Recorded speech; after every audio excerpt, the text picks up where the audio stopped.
Hey guys, it's Tracy. Welcome to today's video. First, I want to say thank you for all of your support and your sweet comments or your likes for when I poured my heart out to you from the other day, just chatting with you a little bit. That's really important to me about bringing awareness to YouTube and then also in our groups about, when we recreate a project, to give credit to who inspired us. Now, if I could just give each one of you a hug, just to say thank you. I'm just giving everyone a big virtual hug right now because your support means so much to me. I talked myself out of doing that video so many times, but when the Lord puts something on your heart, and it's there and you keep thinking about it, I'm like, oh goodness, please give me the words to say. And so I'm glad that it was, accepted as well as it was. I know that a lot of my viewers do not create YouTube videos, but I know that you're in some of the groups on Facebook, maybe Instagram, that kind of thing, and you maybe create something, that you saw. It's just really important that you take the time just to acknowledge, that it was on YouTube and maybe have the person's name or link it back to the video. It's just the right thing to do. Anyway, so just like today's project, when I saw these splatter screen pumpkins, I knew I wanted to make one, but I was a little reserved because I'm like, oh no, it wasn't my idea. And so sometimes as YouTubers or creators, we think that if it's not our original idea, we can't do it. Well, guess what? We're going to. And so anyway, I will have my inspiration linked in the description box below. And so it's just really good. You can put your own spin on it. You can bring your imagination to it, just kind of do your own thing to it. But I just feel it's the right thing to do, to give back, give recognition to whoever inspired you for that particular project. So let's get into today's video and let me show you how I created this splatter screen pumpkin.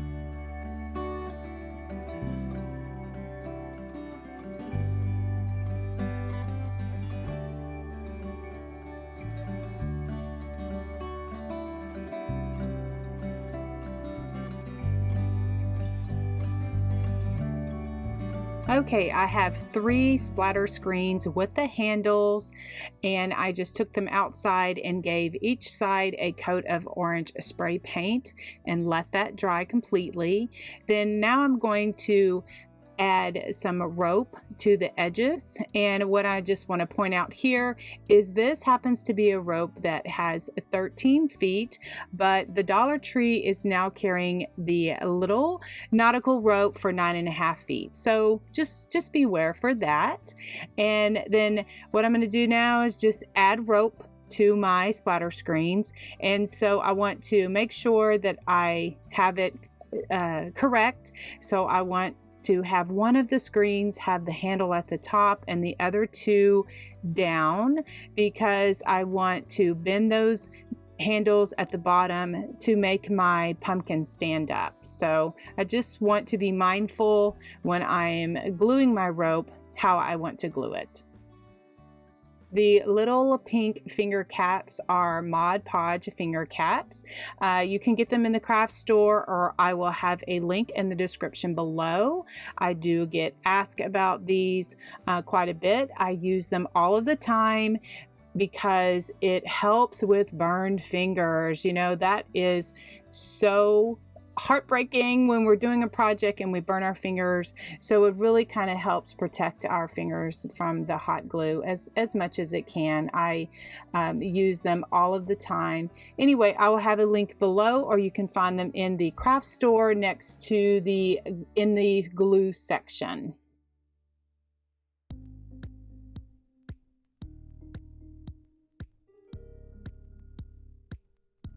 I want to stop the rope where my middle screen is going to attach, and I had put just a little tick mark from my black Sharpie marker. I apologize, I didn't get that filmed, but I'm just going to be doing half of this screen. It will butt up against the middle part of my pumpkin.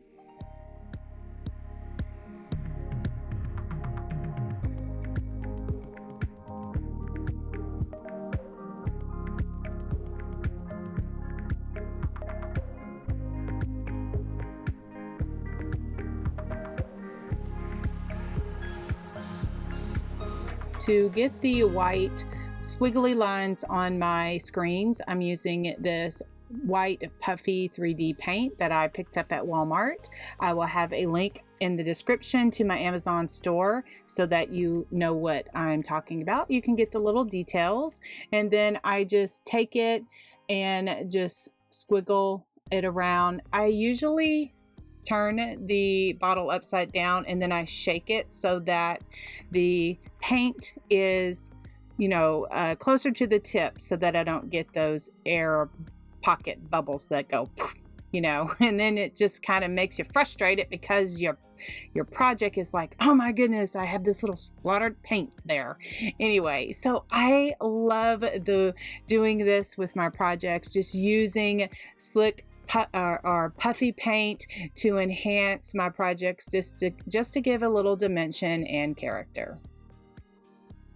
Okay, once my splatter screens are completely dry with the paint, now it's kind of like a little puzzle piece, kind of putting it together. I want to make sure that those handles are at the bottom because I'm going to bend those handles at the end to make my pumpkin stand up. And then the center one, it has the handle at the top. So I'm just kind of positioning them here to figure out where I need to put my wire. So I have this black wire. This is my favorite wire at the moment. I get this in the automotive section at the Dollar Tree. And so I'm going to use this to attach my pumpkins together.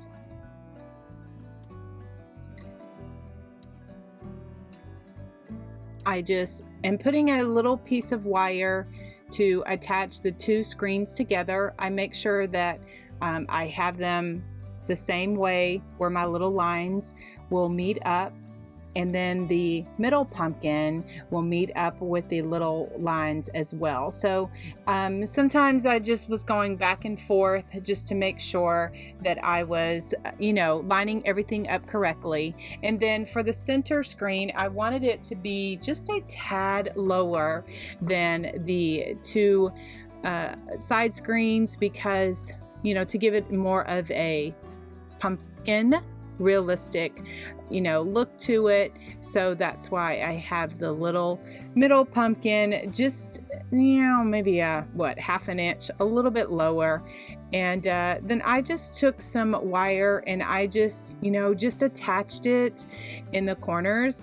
If I don't have a problem with wire showing, I'll curl it. It just doesn't bother me on my projects. But if you want to, cover it up, you can put some felt or you can put some sort of covering over it.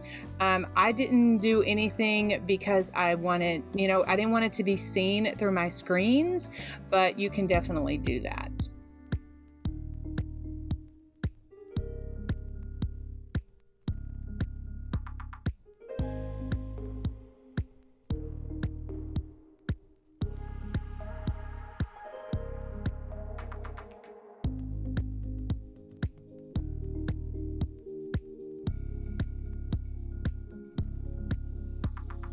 Now I'm going to work on my handle, and I wanted it to be curved a little bit, and I got this tip from one of my members over in the Country Charm community. She made one of these pumpkins and shared it in the group, and she told me how she did it. She just bent it over, and so then now I have just some twine. Now I got this twine at Hobby Lobby. You can get this big old bundle like this from Walmart has it as well, but I like this. It's a little bit thicker than the twine from the Dollar Tree, so that's why I'm using it. And I'm just going to wrap it around this handle.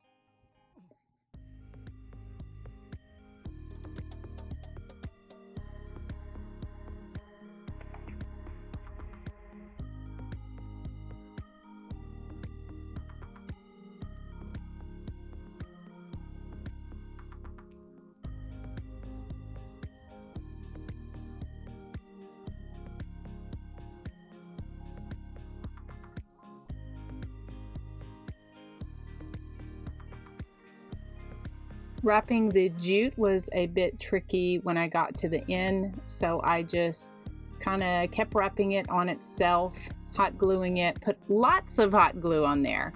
That's where those pink fingertips really come in handy, so that I didn't hot glue my fingers, because that doesn't feel very good. Anyway, I just kept, twirling it on top of each other. Now the fun part begins. I get to decorate the top, and so I have these little off-white or cream colored flowers. They're little glitzy wildflowers that I got from the Dollar Tree. So I'm just going to kind of make a spray on the top of the pumpkin and attach that to the top of that little pumpkin. The orange picks are pip berries from Hobby Lobby, my favorite store, and also my favorite little berry are these little pip berries. I got those on clearance last year, so now I'm excited to be able to use them in this little project. I've decided to pull out a bunch of the little leaves. I got these from the Dollar Tree a couple of years ago. Doesn't seem like the leaves from the Dollar Tree now are quite as full as these, so it pays to kind of, keep things from year to year. And what I did is I bent half of it one way and the other half the other way, and then so that it will go on this spray. And then now I'm just taking some wire and I'm just going to wire all of these together. I'm not going to attach it to the pumpkin yet. I just want to just have this spray together just by putting some wire.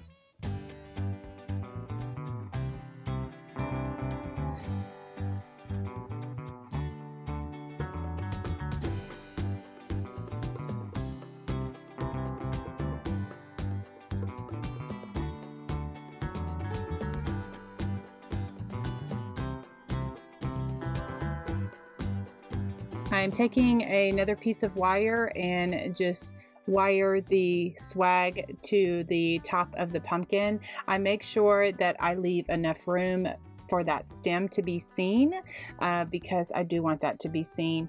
Then now I'm going to make some curly cues for my pumpkin, and I have these paper covered wire stems, and I get some questions about these because I use these on my Dollar Tree pumpkin from the other day. Now these are just paper covered wire, just craft paper covered wire, and I just have a dowel and just wrapping them around. I'm leaving about, I don't know what, 3 or 4 inches at the bottom because that's what's going to be stuck in the wire so that they all stay together.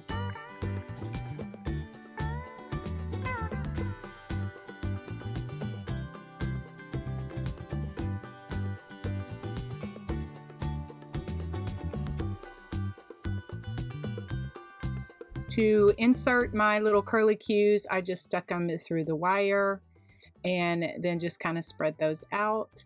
And then I attach my swag to my pumpkin using an extra piece of wire. And then now I have this 10-inch poly jute mesh.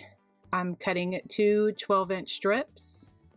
And then to attach all of my ribbon and my bow to my pumpkin, I'm gonna use this chenille stem, and I didn't have very much trouble at all just sticking it through the back, and then I'm just gonna twist that, just kind of layer my ribbon on there. Now I have my mesh, and I'm just kind of holding it in my hand and just kind of doing a ruffle technique, just kind of bending the ends over on itself. And then now I'm just gonna Put that layer on there and get ready for my ribbon. Now let's make the rest of my bow. I have this Christmas ribbon. It was $9.99. I used a 40% off coupon. This buffalo check is extremely popular this year again. Anyway, so for my bow, I'm just making 4 loops, 2 on each side. I have about an 8-inch tail, and I am just gonna cut off the ribbon and I'll clean up those tails later. Just kind of making it back and forth. This is double-sided ribbon, so I don't have to worry about a, clean side and a back side. This ribbon is 2-sided, which makes it very easy to make a bow.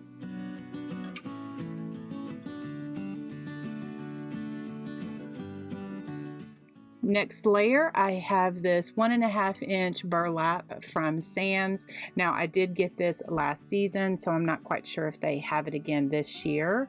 But I'm just going to make a 2-loop bow, and I twist it in the middle so that the tail will be right side up.